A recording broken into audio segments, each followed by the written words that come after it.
ये है दो सदिशों का सदिश गुणनफल। जैसा कि आप जानते हैं कि दो सदिशों का सदिश गुणनफल कब होगा?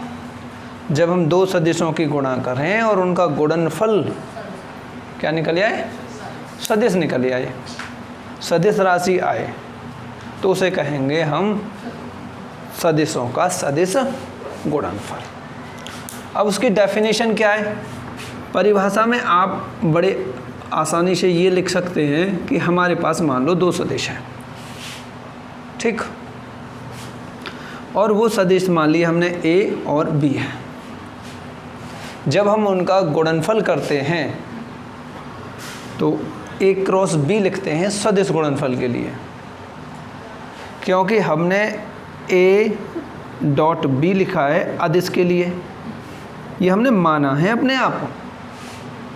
जो भी हैं फिजिसिस्ट जो हैं उन्होंने डॉट को क्या कह दिया है? अदिश गुणनफल होगा। ये सिंबल कोई ये नहीं है कि डिवाइन थे, डॉट लगा हुआ था तो पहले से ही तय था, ऐसा कुछ नहीं था। तो डॉट लगा हुआ है, उन्होंने मान लिया डॉट जहाँ पे भी लगाएंगे हम अदिश गुणनफल को रिप्रेजेंट करेगा, ठीक है। तो ये था ए बी कॉस थीटा, जहाँ ए वेक्टर ए का मॉड है, मापांक परिमाण एक ही चीज़ है, वेक्टर बी का मापांक है बी कॉस थीटा। ऐसे ही हम सदिश गुणनफल को भी रिप्रेजेंट करते हैं, ये तो रहा अदिश। ऐसे ही सदिश को भी लिखते हैं, तो सदिश है हमारा ये रहा ए क्रॉस बी, डॉट को हम भूल गए, क्रॉस लगाया है क्योंकि गुणा का ये भी चिन्ह होता है क्रॉस। बी बराबर ए बी, ये वही ए है मॉड वाले, कॉस की जगह साइन थीटा हो गया, इनटू एन यूनिट वेक्टर, ठीक है। ये एन एकांक सदिश है, इन दोनों की दिशाओं के बीच बने कोण का एकांक सदिश एन वेक्टर है। इसे एन कैप बोल देते हैं, ठीक है। ये टोपी सी लगी होती है, तो टोपी को इंग्लिश में कैप बोलते हैं ना, इसीलिए इसे भी एन कैप बोलते हैं। क्लियर? डेफिनेशन कहाँ से निकाली है हमने? इसी सूत्र से डेफिनेशन निकाली है। ध्यान दो कैसे।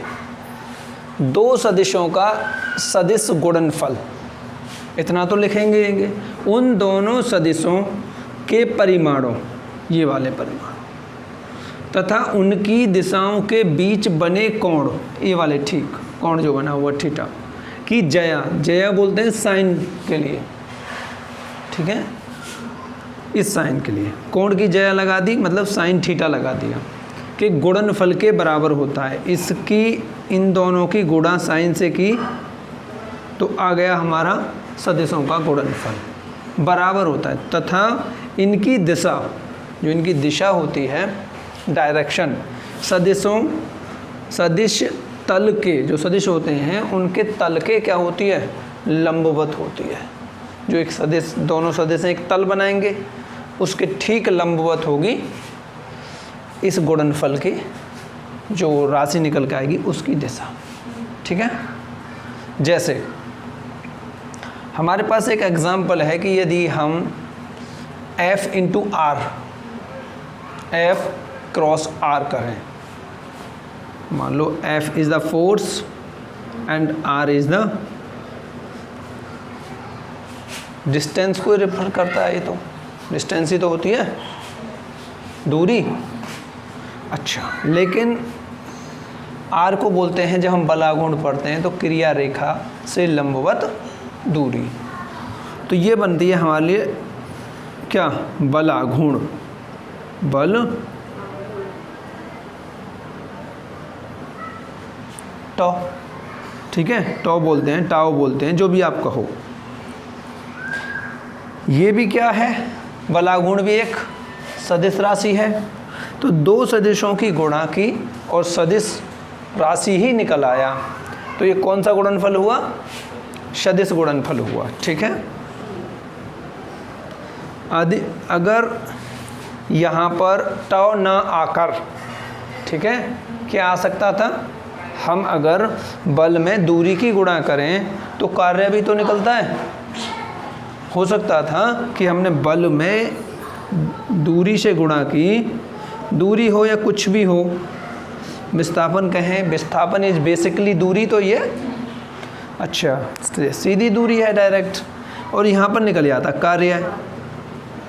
कार्य कैसी राशि है, अदिश राशि है, तो ये गुणनफल कैसा होता, अदिश गुणनफल होता। देखो राशि सेम है, मात्रक सेम है, ठीक है, लेकिन जैसे ही यहाँ पर कार्य बना, अदिश राशि आ गया, तो गुणनफल भी चेंज हो गया, अदिश गुणनफल कहलाया।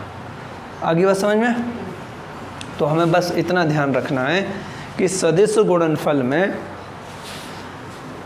हम जब गुणा करें दो सदिशों की, तो उनका गुणनफल एक सदिश राशि आनी चाहिए।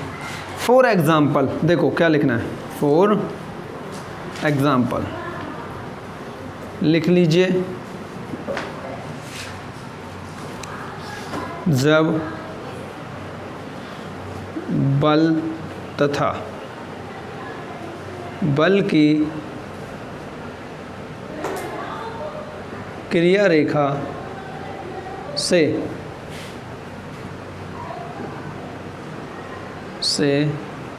लंबवत दूरी r की गुणा करते हैं, बल को लिख लेना, तब बल F वेक्टर, ठीक है, तथा R वेक्टर की गुणा करते हैं, तो हमें बल आघूर्ण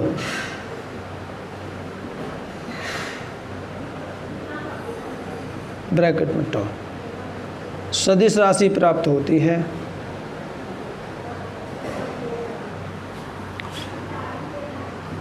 प्राप्त होती है जैसे होती है ये वाला, ठीक है, ऐसे ब्रैकेट में डाल देना। ये एग्जाम्पल हो गया। आप और भी एग्जाम्पल दे सकते हैं, लेकिन आपका एक एग्जाम्पल से काम चल जाएगा, आगे जैसे जैसे राशियाँ आएंगी, ठीक है।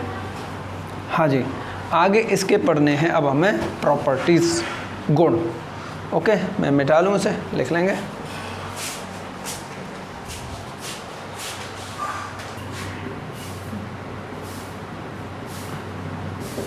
हाँ जी, सदिश गुणनफल के गुण हैं, हमें ये समझने हैं, इनकी प्रॉपर्टीज़ क्या हैं, कैसे कैसे बिहेवियर करते हैं। तो हमने दो सदिश ले लिए और उनका गुणनफल किया, तो ये देखा कि वो क्रम विनिमय नियम का पालन नहीं करता। सबसे पहले क्रम विनिमय नियम क्या होता है, सिंपल भाषा में समझ लो। यदि मान लो कोई संख्या 5 है और उसका आप गुणा 4 से करो, तो गुणनफल वही आएगा जिसकी 4 संख्या की 5 से गुणा करो, ठीक है। तो इसे बोलते हैं गुणन का क्रम विनिमय नियम। क्या बोलते हैं, गुणन का क्रम विनिमय नियम, क्योंकि ये भी कह रहा है सदिशों का गुणनफल, तो हम यहाँ पर गुणन वाले ही लगाएंगे। अगर योग के क्रम विनिमय नियम की कहता तो 5 + 4 का मान वही होता जो 4 + 5 का है, इसे बोलते हैं योग का क्रम विनिमय नियम। बात ठीक है। तो ये कह रहे हैं कि कोई दो सदिश हैं आपके पास, माना कि वो सदिश ए वेक्टर है और दूसरा सदिश बी वेक्टर है, तो ये कहते हैं कि बी वेक्टर में गुणा ए वेक्टर की करोगे तो ये बराबर नहीं आएगा, ठीक है, बराबर नहीं आएगा। तो कितना आता है ये समझे लेते हैं, बाद बाकी हम न्यूमेरिकल से जब सॉल्व करेंगे तब इन्हें देख लेंगे कैसे कैसे होता है, ठीक है। ये आता है A vector cross B vector equal to -b vector cross A vector. उल्टा आ जाता है माइनस में। माइनस में इसलिए आता है क्योंकि इसकी दिशा चेंज हो जाती है। पीछे जो यूनिट वेक्टर n लगा हुआ था उसकी दिशा घूम जाती है और दिशा घूमने के कारण चिन्ह बदल जाता है।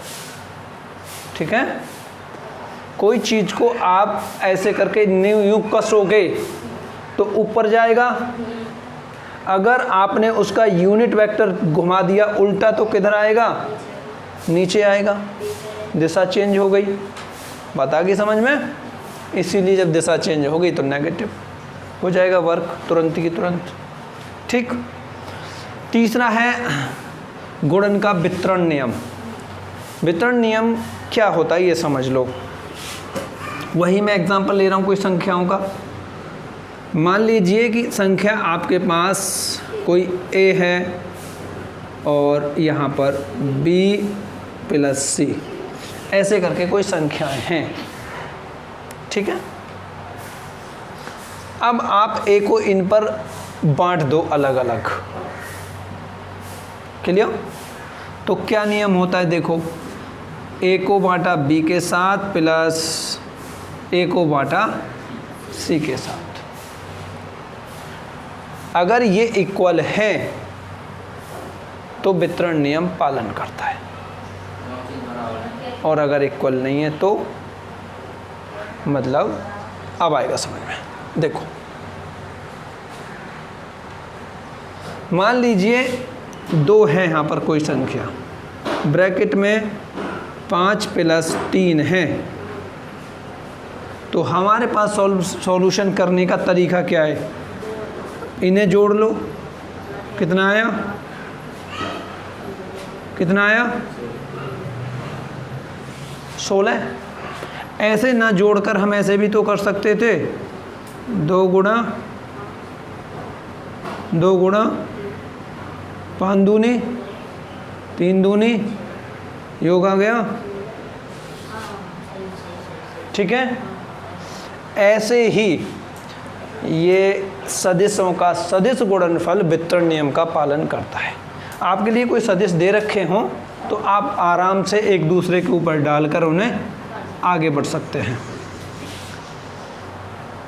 जैसे a cross b plus c, आप कर सकते हैं a cross b plus a cross c। Okay, ये वितरण नियम का पालन हो गया, करता है, फॉर्मूला याद रख लेना। आगे थर्ड कुछ अच्छा मोस्ट इम्पोर्टेंट है और इसे समझें। 2 समांतर सदिशों के गुणनफल का परिमाण 0 आता है। हाँ जी, परिणाम जो रिजल्ट आता है क्या आता है, 0 आता है। ये समांतर सदिश कौन से होते हैं, ऐसे सदिश जिन दोनों सदिशों के बीच बना हुआ कोण कैसा है, कितने अंश का है, 0 अंश का। यदि 2 सदिश क्या है, परिणामी है, परिमाण है। अच्छा, देख लेते हैं परिमाण आता है या परिणाम आता है। Okay, then we calculate. यदि कोण मान लो हमारा थीटा है, ओके, तो इसका यदि ये समांतर हैं, दोनों कैसे हैं, दोनों समांतर हैं, तब थीटा का मान क्या होगा,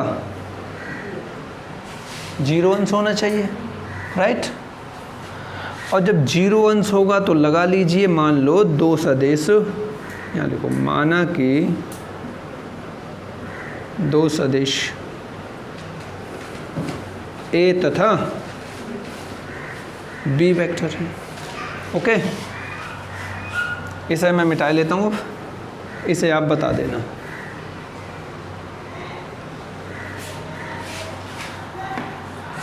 तो गुणा होगा, देखो, A क्रॉस B बराबर AB साइन कितना, 0, n unit vector, right. A B sine zero का वैल्यू कितना होता है, गुणा में, टोटल क्या निकलेगा,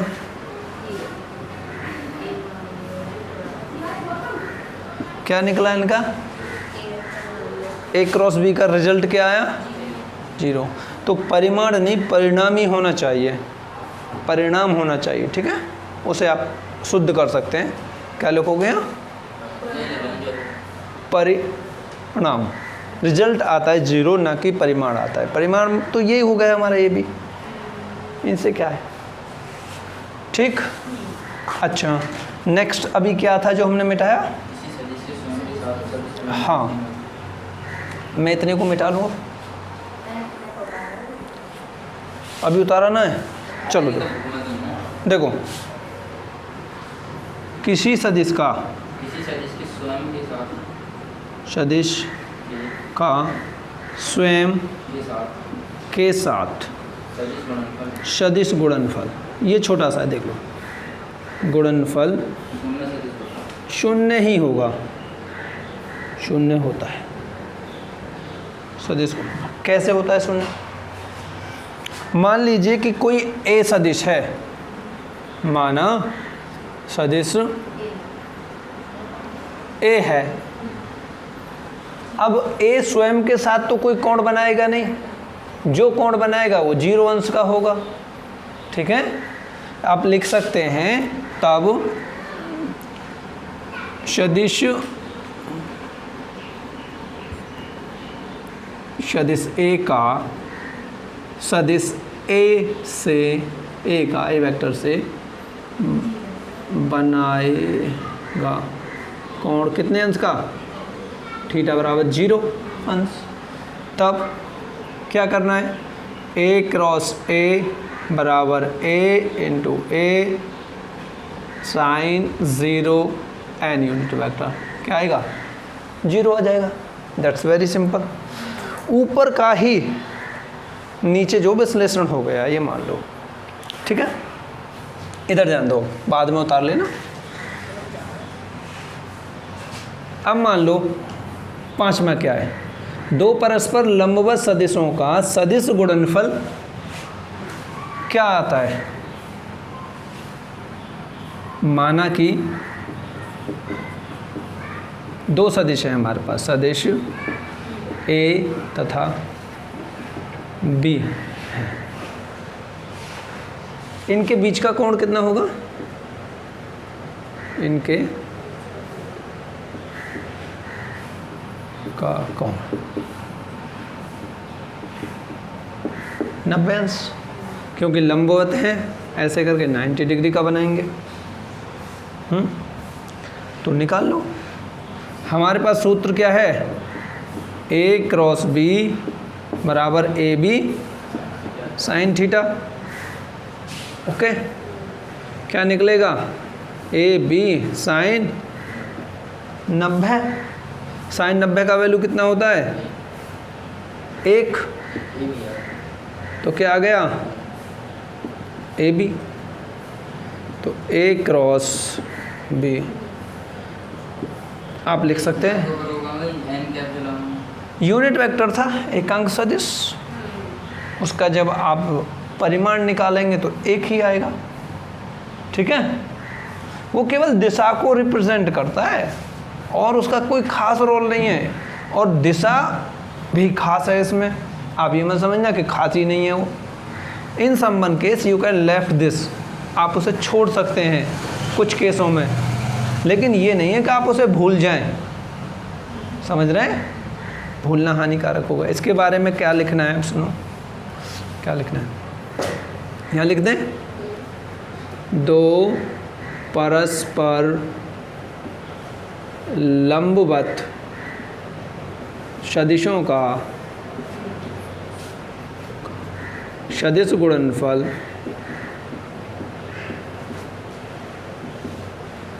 उनके परिमाणों के गुणनफल के बराबर होता है। ये निकाल के लिख देना है। क्रॉस बी जो है आगे A B cross B mod में है यहाँ ना, इधर वाली ए क्रॉस बी ऐसे करके दे रखा है मोड, कोई बात नहीं है। ठीक है, कोई टेंशन मत लो, ए क्रॉस बी जब आप करोगे तो ठीक। ओके, अच्छा अब आगे छठा, इसे थोड़ा ध्यान से समझें और इतना ध्यान से समझें, यदि आप मुझसे ये पूछो कि इन 6-7 क्वालिटीज़ में जो गुण हैं इसके सबसे ज़्यादा ध्यान देने लायक चीज़ कौन सी है, तो मैं सबसे पहले आपसे कहूँगा कि नंबर 6 आपको इसे बहुत ध्यान से समझ लेना चाहिए। नंबर 2 पर कहूँगा मैं आपसे कि आप क्रमविनीय नियम जो है इसे भी बहुत अच्छा करके समझ लें। 2 हो गए पहले और ये, और फिर अभी आप पूछते हो कि और किसे याद हो, तो आपको 5वां भी याद होना चाहिए और आपको ये 3रा भी याद होना चाहिए। ओके, इन 6 में से 4 क्वालिटीज़ तो आपके दिमाग में भरी होनी चाहिए, और इन चारों में से भी तो ये 2 आपके दिमाग में ऐसी भरी होनी चाहिए जिन्हें आप कभी ना भूलो, और उसमें भी 2 में भी सबसे ज़्यादा मोस्ट ये है। ये पूरे सदिश का निर्माण करेगा, थोड़ा सा ध्यान देंगे, किधर भी ध्यान भटकाए बिना। ओके, देखो मैं इसे एक गोले के तहत समझाता हूँ।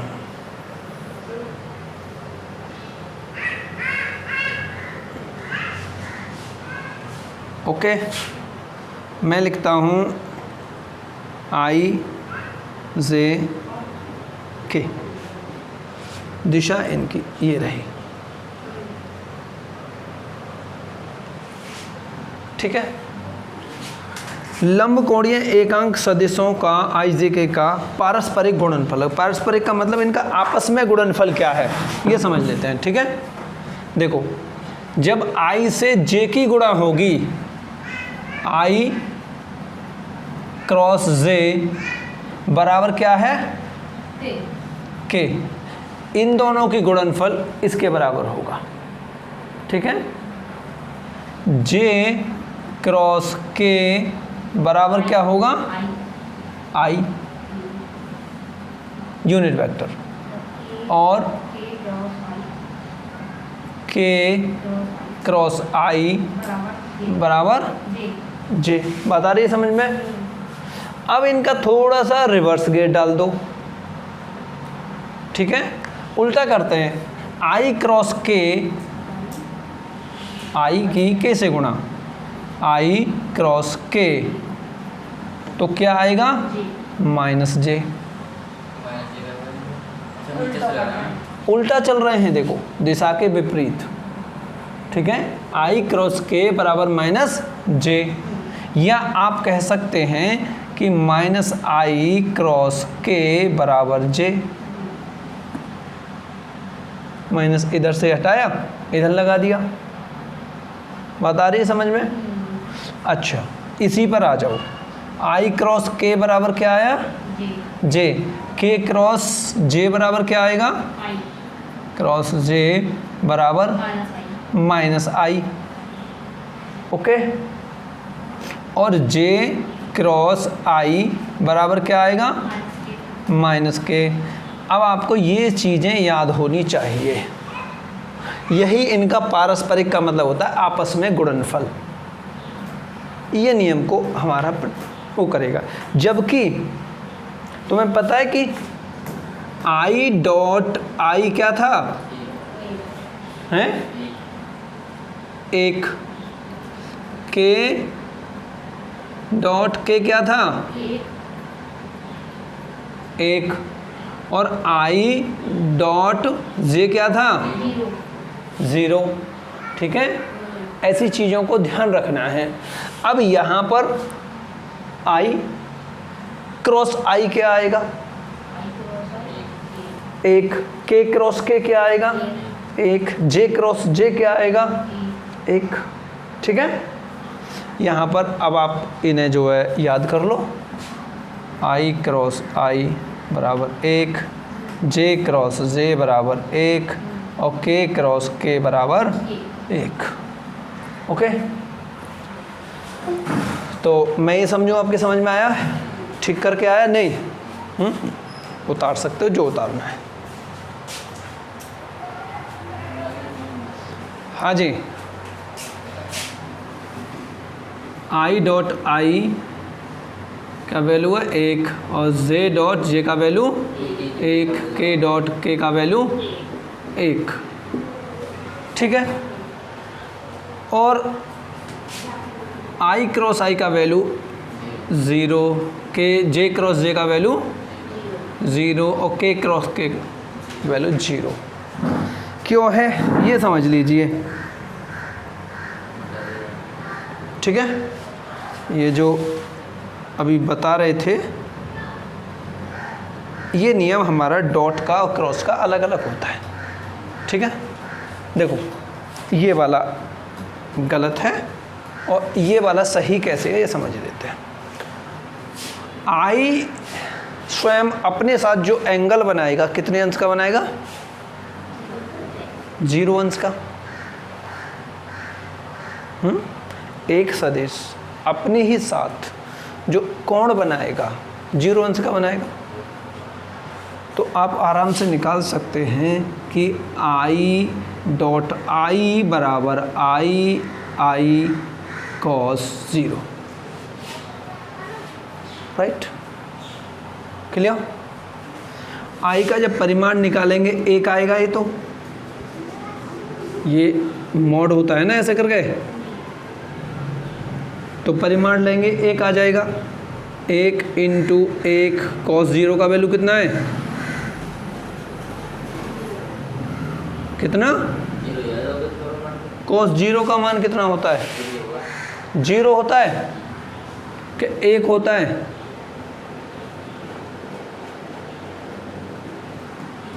कॉस 0 का मान 1 होता है। तब आई डॉट आई बराबर क्या आएगा?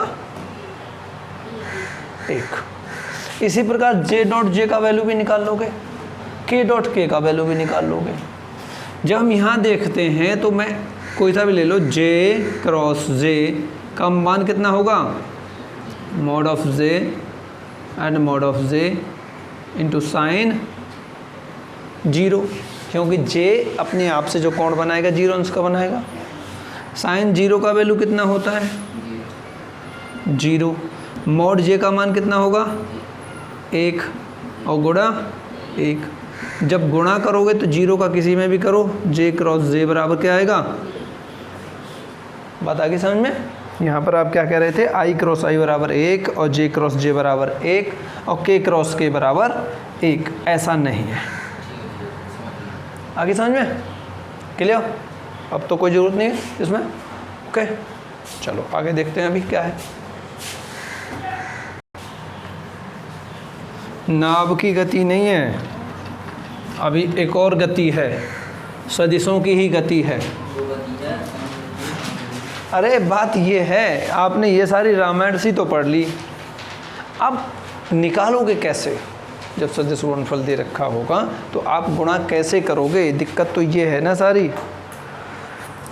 दो सदिशों के सदिश गुणनफल को उनके संगत x, y, z तथा के पदों में सारणिक के रूप में व्यक्त किया जा सकता है।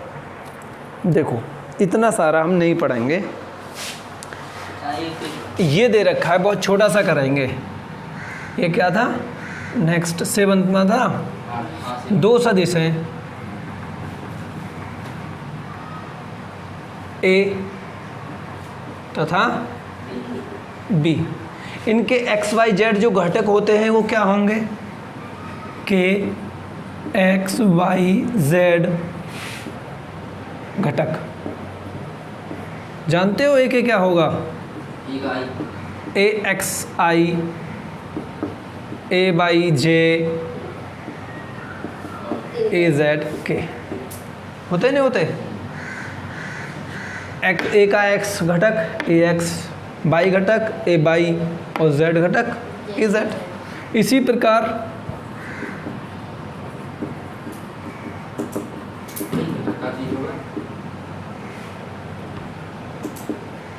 bxi, B/J BZ K घटक होते हैं कंपोनेंट।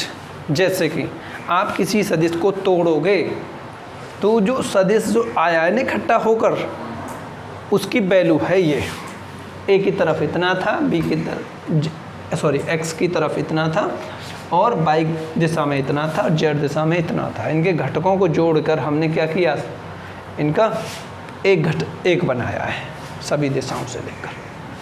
ठीक है, थोड़े छोटे छोटे स्मॉल पार्ट्स। आगे समझ में। अब इन्हें हमें सारणी के रूप में व्यक्त करना है, तो क्या है, इनके गुणनफल को जब सारणी के रूप में व्यक्त करते हैं तो देखो A क्रॉस B सीधा सीधा लिख लेना, IJ K AX AY AZ BX BY BZ mode में है ना। को सारणिक के रूप में।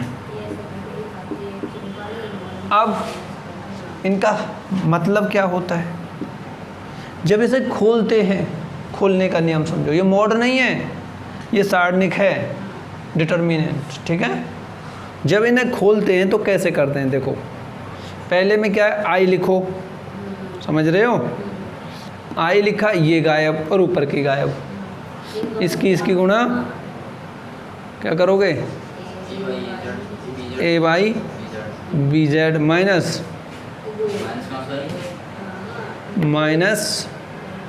BY AZ। एक वाला ख़त्म हो गया, दूसरे पे लो -J,